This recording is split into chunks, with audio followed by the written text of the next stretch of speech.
오늘 하나님이 우리에게 주신 말씀은 사도행전 28장 30절에서 31절의 말씀입니다. 오늘 두 구절의 말씀 우리 한 목소리로 함께 말씀을 봉독하도록 하겠습니다. 바울이 온 이태를 자기 셋집에 머물면서 자기에게 오는 사람을 다 영접하고 하나님의 나라를 전파하며 주 예수 그리스도에 관한 모든 것을 담대하게 거침없이 가르치더라. 아멘. 네, 마지막 그리고 새로운 시작. 벌써 79번째 강해가 되었습니다. 여러분, 오늘은 예수님의 오심을 기다리는 대강절 제1주입니다. 2000년 전 예수님이 이 땅에 오셔서 정말 본격적으로 복음 사역을 시작했을 당시에 예수님을 따르는 무리들과 예수님을 반대하는 무리들로 나눠지게 됩니다. 특히 전통 유대인들은 선지자의 말을 따라서 메시아가 올 것을 기다렸지만 그들은 진정한 메시아의 존재를 알아차리지 못하고 예수님을 반대하는 무리들 편에 서게 되죠. 반면 수많은 이스라엘 백성들은 예수님의 복음을 듣고 믿었으며 예수님의 제자가 되기를 원했습니다. 특별히 예수님은 12제자들을 택하시고 그들을 부르셨죠. 갈릴리 해변길을 걸으시면서 베드로와 안드레에게 말씀하셨습니다. 나를 따라오라. 내가 너희를 사람을 낚는 어부가 되리라. 이렇게 말씀하실 때 이 두 사람이 어떻게 했습니까? 곧바로 그물을 버려두고 예수를 따랐습니다. 이 두 사람은 자신의 생업을 놓고 예수님을 따르게 된 겁니다. 그리고 조금 더 길을 가시다가 세베대의 아들 야고보와 요한도 마찬가지로 그 형제가 아버지와 함께 배에서 그물을 깁는 것을 보시면서 동일하게 물으셨죠. 나를 따르라. 예수님이 부르십니다. 그러다 이 형제들이 어떻게 했습니까? 그들이 곧 배와 아버지를 버려두고 예수를 따르니라. 자신의 아버지까지도 이들은 버려두고 예수님을 따랐던 제자들이 있었습니다. 여러분, 어떻게 이것이 가능했을까요? 그분이 분명 예수님이라 그렇게 기다렸던 메시아라는 사실을 그들은 굳게 믿었기 때문에 가능했는 줄 믿습니다. 그런데 여러분, 그렇게 그들이 믿고 따랐던 예수님이 십자가를 지실 때는 그렇게 믿고 따랐던 제자들이 어디에 있었습니까? 예수님을 따르는 제자들로서 자신의 모든 것을 내려놓고 주는 그리스도시요 살아계신 하나님의 아들이시냐라고 그렇게 고백했던 그 제자들, 공생의 기간 동안 예수님의 옆에서 늘 수많은 기적과 이 영적인 체험을 했음에도 불구하고 이들은 끝까지 그 믿음을 지키지 못했어요. 예수님의 곁을 그들이 지키지 못했습니다. 그러나 예수님의 부활 사건 이후에 이들이 오순절 그 다락방에 다 같이 모여서 기도할 때 호련히 하늘로부터 급하고 강한 바람이 그들의 온 집에 가득하고 마치 불의 혀처럼 갈라지는 것들이 사람에게 하나씩 임하여지게 되죠. 그것이 무엇입니까? 성령. 사도행전 2장 4절의 말씀입니다. 한번 같이 읽어보겠습니다. 그들이 다 성령의 충만함을 받고 성령이 말하게 하심을 따라 다른 언어들로 말하기를 시작하니라. 아멘. 자, 이때부터 이들은 완전히 다른 사람으로 변화가 됩니다. 예수님의 뒤를 이어 복음 사역에 뛰어들기 시작했다는 거예요. 자, 그렇게 여러분, 사실 사도행전의 말씀이 본격적으로 시작됐죠. 이제 오늘 79번째 시간으로서 사도행전의 이 긴 시간의 강의 말씀이 오늘 맞춰지게 됩니다. 예수님이 계실 때부터 그분이 전하는 복음을 듣고 믿었던 자들이 있었던 반면 믿지 못했던 자들도 있었습니다. 예수님도 그러셨는데 제자들이랑 달랐겠습니까? 말씀을 듣고 믿는 자와 그리고 믿지 못하는 자, 과거에도 있었고요, 현재에도 있고요, 앞으로도 있을 겁니다. 앞으로도 동전의 양면성과 같은 거예요. 여러분들은 어느 쪽이십니까? 복음을 믿고 듣고 따르는 쪽이십니까? 아니면 복음을 들었음에도 믿지 못하는 쪽이십니까? 정말 한 번쯤 우리가 진지하게 생각해 봐야 하는 문제다라는 것입니다. 왜냐하면 부활을 기점으로요, 부활하기 전에 제자들의 모습과 그때 그 모습은 어떠냐? 믿는다고 하지만, 내가 믿습니다, 나의 생업과 아버지까지 뿌리치고 예수님을 따랐던 그 제자들 난 믿습니다 라고 하지만, 그 수많은 기적을 그 옆에서 행하고 보고 그들이 깨달았지만 뭐예요? 정작 실제로는 믿는 자의 삶을 살아가지 못했단 거예요. 실제로는. 다시 질문을 해본다면요, 나는 부활하기 전, 이 부활을 기점으로 부활하기 전에 제자들의 모습으로 살아가고 있는가? 아니면 부활 이후에 제자들의 모습으로 내가 지금 살아가고 있는가? 오늘 우리는 부활 이후 자신의 목숨을 내어놓으면서까지도 복음을 끝까지 전하는 한 사람을 만나게 됩니다. 자, 그가 누구냐? 사도 바울입니다. 사도 바울. 자, 사도행전 28장에서는 사도 바울이 마지막까지 로마에서, 그렇게 그가 밟고 싶었던 그 로마 땅에서 담대하게 말씀을 전하는 그 귀한 말씀이 그 누가가 기록하고 있어요. 자, 지난 시간에 어떤 일들이 있었습니까? 유대인 중에 높은 사람들을 바울이 초대했죠. 청하여서 지금까지 자신들이 있었던 모든 상황들을 쭉 설명합니다. 그러자 이들이 참 감사하게도 바울의 사상이 어떠한가를 한번 들어봐야겠다, 그러면서 날짜를 정합니다. 날짜를 정하고 그 날짜에 맞춰서 바울을 찾아오게 된다는 거예요. 자, 23절 말씀입니다. 같이 읽겠습니다. 그들이 날짜를 정하고 그가 유숙하는 집에 많이 오니 바울이 아침부터 저녁까지 강론하여 하나님의 나라를 증언하고 모세의 율법과 선지자의 말을 가지고 예수에 대하여 권하더라. 아멘. 정말 감사하게도 유대 지도자들이 일회성이 아니라 여러 번, 그것도 날짜를 정하고 여러 번 바울을 찾아오게 됩니다. 그런데 바울은 아침부터 저녁까지 복음을 전해요. 강론하는 거죠. 그러자 여러분, 어떤 일이 벌어지게 됐을까요? 여러분, 그 말씀을 들은 자들이 어떤 일이 벌어지게 됐을까요? 24절이에요. 같이 읽겠습니다. 그 말을 믿는 사람도 있고 믿지 아니하는 사람도 있어. 아멘. 제가 서론에서도 말씀드렸죠. 예수님도 그랬고요, 제자들도 그랬고요, 사도 바울도 그랬습니다.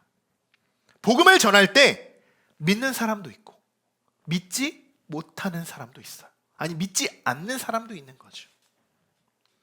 그러면서 사도 바울이 25절에 이렇게 이야기하고 있다는 거예요. 같이 25절을 읽어보겠습니다. 서로 맞지 아니하여 흩어질 때에 바울이 한 말로 이르되 성령이 선지자 이사야를 통하여 너희 조상들에게 말씀하시는 것이 옳도다. 아멘. 자, 앞서 말씀드렸듯이 과거, 현재, 미래에도 이렇게 두 무리들로 분명히 나눠질 겁니다. 이것은 저의 이야기가 아니고요, 바울의 이야기도 아니고요, 선지자 이사야를 통해서 우리에게 깨닫게 하시는 말씀이에요. 저도 오늘 이 말씀을 인용하고 있는 거고요, 바울도 이사야의 말씀을 인용하고 있는 거예요. 그 이사야 선지자는 누구의 말씀을 지금 기록하고 있는 겁니까? 하나님이 보여주신 그 계시에 대한 말씀으로 그 말씀을 기록했겠죠. 자, 그러면 우리가 그러면 이사야 선지자가 뭐라고 얘기를 했는지, 뭐라고 얘기를 했길래 바울이 그들에게 이렇게 이야기했는지를 우리가 찾아볼지 않을 수가 없습니다. 이사야 6장 9절부터 10절까지 말씀인데요. 자, 같이 한번 읽어보겠습니다. 여호와께서 이르시되 가서 이 백성에게 이르기를 너희가 깨닫지 못할 것이요 보기는 보아도 알지 못하리라 하여. 10절도 읽겠습니다. 이 백성의 마음을 둔하게 하며 그들의 귀가 막히고 그들의 눈이 감기게 하라. 염려하건대 그들이 눈으로 보고 귀로 듣고 마음으로 깨닫고 다시 돌아와 고침을 받을까 하노라 하시기로. 아멘. 자, 이 말씀이 여러분 어디에 똑같이 기록되고 있을까요? 우리 미리 예습해 오신 분들은 아실 겁니다. 오늘 우리가 살펴보고 있는 본문 28장 26절과 27절의 말씀과 동일하다라는 거예요. 동일하다. 여러분, 여기서 우리가 주목해 봐야 하는 문장이 있는데요, 이 문장이 만약에 없었으면요, 너희가 듣지 못하고 보지 못하는 이 말씀들 너희는 굉장히 미련한 자들이야 라고만 끝나는, 그렇게 질책의 말씀으로만 비춰지고 끝났을 겁니다. 자, 사도행전의 말씀에서도 이사야의 말씀에서도 동일하게 기록되어 있는 문장이 있어요. 자, 같이 말씀을 비교해 볼까요? 다시 한번 우리 사도행전의 말씀 한번 읽어보겠습니다. 이는 눈으로 보고 귀로 듣고 마음으로 깨달아 돌아오면 내가 고쳐줄까 함이라 하였으니. 우리 이사야 말씀이요, 그들이 눈으로 보고 귀로 듣고 마음으로 깨닫고 다시 돌아와 고침을 받을까 하노라. 아멘. 자, 함께 따라해 보겠습니다. 깨닫고 다시 돌아오면 고침을 받을 수 있다. 네, 바로 이 부분이에요. 오늘 우리가 간절히 우리가 붙잡고 기도해야 하는 것은요, 하나님의 말씀을 깨닫는 지혜를 하나님 허락하여 주시옵소서. 내가 죄인이라는 것 하나님 깨닫게 해주세요. 많은 이들이 몰라요. 분명히 제자들도 그랬다고 했죠. 믿고 있지만 그 삶은 믿지 못한 삶이에요. 우리도 고백하죠. 나 죄인 아니야, 나 구원받았어라고 이야기하지만 구원받은 자의 삶을 못 살아가면요, 어떻게 해요? 나 죄인인 거 아직 깨닫지 못한 거예요. 변화가 없으면요. 하나님, 내 삶의 주관자임을 하나님 깨닫게 해주세요. 내가 하나님의 자녀라는 사실 하나님 깨닫게 해주세요. 하나님, 나의 모든 상황을 아시고 모든 문제를 해결해 주실 수 있는 분, 그분이 오직 하나님 한 분이시라는 것, 그분이 나의 유일하신 하나님이시라는 것을 깨닫게 해주세요. 마지막으로 돌아갈 수 있는 마음, 돌아오게 할 수 있는, 하나님께로 돌아갈 수 있는 마음 하나님 깨닫게 하여 주시옵소서. 사랑하는 성도 여러분, 우리가 깨닫고 하나님께로 돌아간다면 모든 문제 고침받을 수 있습니다. 여러분, 이것을 믿음으로 고백하시고 그렇게 우리가 나아가는 우리 모두가 되시기를 주님의 이름으로 간절히 축원합니다. 제자들을 보십시오. 그렇게 예수님을 모른다고 부인하고 3번이나 그렇게 부인하고 도망쳤던 그 제자들도요, 그 자신의 연약함을 깨달아요. 아, 이분이 진정 메시아셨구나, 이분이 예수님이셨구나 라고 깨닫는 순간 고침받죠. 고침받아서 그 이후부터 진정한 제자의 삶을 살아갑니다. 바울도 보십시오. 그가 어떤 사람이에요? 율법으로는 최고의 학자였어요. 율법으로는 그 누구도 그를 따라갈 수 없었던 사람이에요.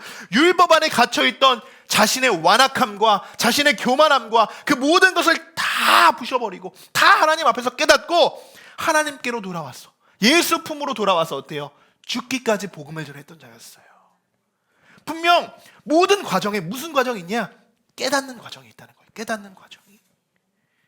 그렇다면 오늘날 우리들이 깨달아야 하는 것이 무엇이 있을까요?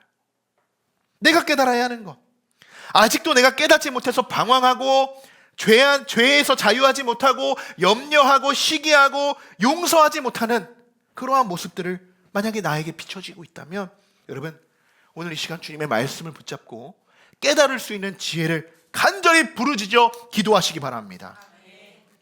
30절 말씀 이번에 같이 한번 읽어볼까요? 바울이 온 이태를 머물면서 자기에게 오는 사람을 다 영접하고. 아멘. 자, 온 이태라는 것은요, 2년의 시간을 이야기하는 거예요. 2년. 그가 로마에 도착한 지 이 시간은 지금 2년이라고 기록되어 있지만 이거보다 훨씬 지금 더 많은 시간에 있었겠죠. 자, 그러나 오늘 이 말씀에 비추면 무려 2년의 시간이 지금 그 안에서 지나갔다는 것을 알고 있는데, 또 말씀을 보면 셋집이라는 단어가 나옵니다. 셋집. 이게 무슨 말일까요? 셋집. 원어로 보면 미도스마티라고 하는데요, 세를 주고 빌려주다. 세를 받고, 세를 주고 빌려주면 다 손해네요. 세를 받고 빌려주다라는 의미예요. 이게 뭐예요, 여러분? 월세같이 지금 이 시대에도 있죠. 이 말이 무슨 말이냐면, 여러분, 감옥살이를 하면서 이것을 세를 내고 감옥살이 하는 거 보셨습니까? 없죠. 누가가 그래서 일부러 셋집이라는 단어를 기록하고 있는 거예요. 이 2년의 시간 동안은 그가 감옥살이로, 이 2년간은 어땠어요? 그가 어디에 지금 감금되어 있지만 묶여 있었죠. 이 묶여 있는 것도 뭐라고 이야기했습니까? 이것도 나의 이스라엘의 소망이다. 그러므로 내가 이 사실에 매여 있는 것이다 라고 그렇게 고백했었던 것이죠. 그러나 이 2년의 시간 동안은요, 그가 갇혀 있지 않습니다. 그런데 2년 동안 자유하진 못해요. 밖으로 막 돌아다니는 못해요. 몸은 자유하나, 이 세상들은 없으나. 그러니까 2년 동안 가택연금에서 생활을 했다라고 이렇게 볼 수 있다는 거예요. 자, 연금된 상태이긴 하지만 두 손을 자유롭게, 그 안에서는 자유하기 때문에 바울이 이 2년의 시간 동안 아주 본격적으로 많은 사람들을 자기의 집으로 초대해서 복음 사역을 매진할 수 있었던 거예요. 2년 동안 그렇게. 그래서 드디어 사도행전의 마지막 구절이 우리가 한번 오늘 묵상하게 되고 또 함께 같이 읽어보게 될 텐데요. 자, 사도행전의 마지막 구절을 우리 함께 같이 읽어보도록 하겠습니다. 하나님의 나라를 전파하며 주 예수 그리스도의 하나. 아멘. 자, 사도행전의 말씀은 여기에서 맞춰집니다. 그러니까 모든 말씀은 특히 바울이 기록했던 서신들은요, 서론, 결론까지 모든 서신이 잘 갖춰져 있죠. 대부분의 성경은 그런데 사도행전은 어때요? 끝맺음이라고 일하기보다는 앞으로 더 많이 있을 커밍순 같은 그러한 뭔가를 예고하고 있는 것 같은 그렇게 누가의 기록한 사도행전의 말씀이 여기까지. 여러 전승에 의하면요, 이후에 사도 바울이 어떻게 되었는지 궁금하지 않으십니까? 어떻게 되었는지. 지금 2년 동안은 뭔가 좀 자유하죠. 뭔가 연금 가택 생활을 하면서도 그 안에서 자유롭게 복음을 전할 수 있어요. 2년 동안. 그러면 이 2년의 시간이라는 건 누가가 딱 집어 이야기했는데, 그러면 2년의 시간 그 외에는 어떻게 되었을까? 바울이 무엇을 했을까? 분명히 담대하게 거침없이 복음을 전했다라고는 기록이 되어 있지만, 그럼 그 다음에는 어떻게 되었을까? 이런 많은 사도 바울의 행보에 대해서 우리가 궁금해하게 됩니다. 자, 그래서 여러 전승에 의하면요, 2년 동안 가택연금 생활을 했던 바울이 풀려났다라고 합니다. 어떻게 풀려났냐? 기소유예 기간이 아마도 2년이었을 것이다. 지금 재판을 앞당기고 있잖아요. 기다리고 있잖아요. 그 시간이 지금 2년이었을 것이다. 그런데 2년 동안 이 가이사의 재판이 열리지 않았고 유예 기간이 지났기 때문에 자연스럽게 바울이 로마에 풀려났을 것이다 라고 이야기합니다. 자, 그렇게 풀려난 바울은 이제 뭘 했을까요? 여러분, 이제 뭘 했을까요? 네, 맞아요. 자유의 몸이 되었어요. 진짜 자유의 몸이 되었으니까 또다시 복음을 전해야겠죠. 복음을 전해야겠죠. 자, 그런데 이 바울이 어디로, 무엇을 어떻게 전했을까요? 이 말씀이 로마서 15장 28절에 기록이 되어 있는데요. 자, 같이 한번 읽어보겠습니다. 로마서 말씀. 그러므로 이 열매를 그들에게 확증한 후에 너희에게 들렀다가 서바나로 가리라. 아멘. 이거 로마서의 말씀이에요. 로마서의 말씀. 지금 너희에게로 들렸다가라는 건 뭐예요? 로마로 갔다가 어디로 갈 것이다 라는 이야기죠. 그 이야기입니다. 그러니까 지금 로마로 왔죠. 그 다음에 뭔가 어디로 또 바울이 가고자 했다라는 것을 알 수 있어요. 알 수 있다는 거예요. 그곳이 어디냐? 서바나라. 서바나 여러분 어딘지 아십니까? 지금 시대로 말하면 스페인을 이야기하는 거예요. 스페인. 그래서 우리가 성지순례를 가다 보면 바울의 발자취 해가지고 이탈리아도 가고 쭉 이렇게 유럽을 돌지 않습니까? 그 중에 스페인을 가는 이유가 여기에 있는 거예요. 서바나. 자, 많은 이들이 그래서 바울의 마지막 선교지는 서바나다 이렇게 이야기합니다. 이렇게. 그런데 그곳에서 우리가 자세히 어떤 일들이 있었는지는 우리가 알 수 없죠. 누군가가 그것에 대해서는 기록하지는 않고 있기 때문에. 근데 분명한 사실이 있어요. 분명한 사실. 바울이 아마 서바나에서 넘어갔어도 그 스페인에서도 열심히 바울이 전했을까요? 아니면 그냥 이제 좀 몸 좀 사리면서 조곤조곤하게 말씀을 전했을까요? 열심히 전했겠죠. 열심히 전했겠죠. 그럼 열심히 전할 때 지금까지 바울에게 어떤 일들이 일어났습니까? 누군가가 바울을 또 죽이고자 하고 또 감금하고자 하고 또 옥살이를 하게끔 그렇게 바울을 쫓아다녔던 많은 이들이 있었죠. 아마 스페인에서도 그랬을 겁니다. 그래서 어떻게 되냐? 다시 바울이 로마로 송치됩니다. 다시 로마로 잡혀와요. 다시. 자, 오늘 우리 사진을 한번 한 장 띄워주시면, 자, 이 사진이 무슨 사진이냐면 이거 실제 사도 바울이 마지막으로 감금되어 있던 감옥의 모습이에요. 마지막으로. 감옥 같지는 않죠. 감옥이 아니었으니까요. 감옥이 아니라 다른 뭔가 용도로 쓰고 있는 건물 지하에 감옥 한켠으로 해서 그렇게 사도 바울을 거기서 감금해요. 그러니까 로마로 다시 이송이 된 거예요. 그리고 여기로 지금 끌려오게 된 거죠. 자, 그 다음 사진 한번 볼까요? 왼쪽에 있는 사진이 요만한 창문입니다. 진짜 요만해요. 요만한 창문 안에 진짜 요 포켓 카메라가 들어갈 수 있을 정도밖에 되지 않는 그렇게 보이지 않는, 그리고 거기에 이거 제가 성지순례 가서 찍은 사진들입니다. 그 틈에 제가 카메라를 이렇게 넣어가지고 찍은 사진이 오른쪽에 있는 사진이에요.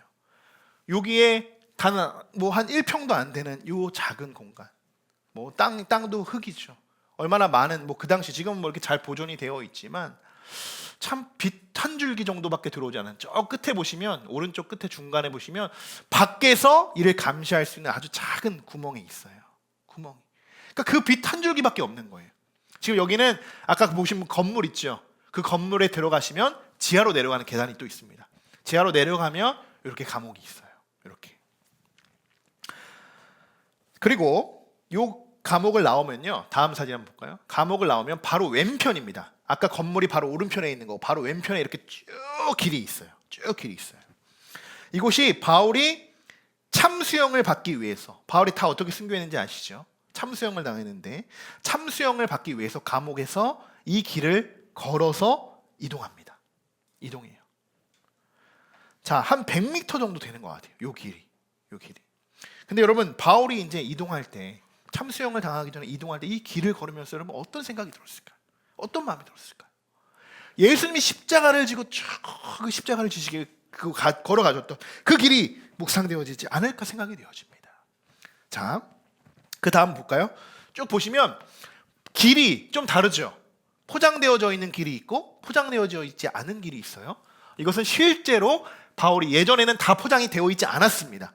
근데 여기만 보존하기 위해서 실제로 포장하지 않고 지금 보존하고 있는데, 이전에는 실제 바울이 이 길을 걸어갔던 길이기 때문에 지금까지 보존을 하고 있는 겁니다. 하고 있어요. 그러니까 여기는 참 뭔가 아름답고 되게 뭔가 보시면 되게 좀 약간 으쓱하기도 합니다. 굉장히 좀 안쪽으로 들어가 있는 건물이기 때문에. 그러니까 뭔가 아름다움과 슬픔이 함께 공존하는 그런 건물인데요. 자, 건물 안에, 이 건물을 이제 한번 들어갈 거예요. 건물 안에 보시면 굉장히 화려하죠. 화려한 건물로 이렇게 쭉 되어 있고, 그리고 저기 가운데 이렇게 철장 같은 거 있죠. 철당 같은 거 안에는 이렇게 큰 기둥이 있어요. 큰 기둥이 하나 있는데 거기에 참수형을 받기 전에 바울을 묶어놨던 기둥이다. 그래서 그것도 지금 현재 보존하기 위해서, 사람들 손에 타지 않기 위해서 지금 가로막고 있는 상황입니다. 이 건물 안에서 바로 이제 참수형을 당하게 되는데, 우리 다음 사진 보시면 이렇게 조각상으로 남겨놨습니다. 이렇게 단두대에 올려놔서 바울이 참수형을 당하는 그러한 모습이고, 실제 바울이 참수형을 당할 때 그 다음 사진 한번 볼까요? 머리가 잘리고 통통통 이렇게 3번 튕겨 나갔다고 합니다. 바닥에서. 근데 그 바닥에서 그 3번 튕겼던 그 곳이요, 분수가 터져 나왔다고 해요. 분수가.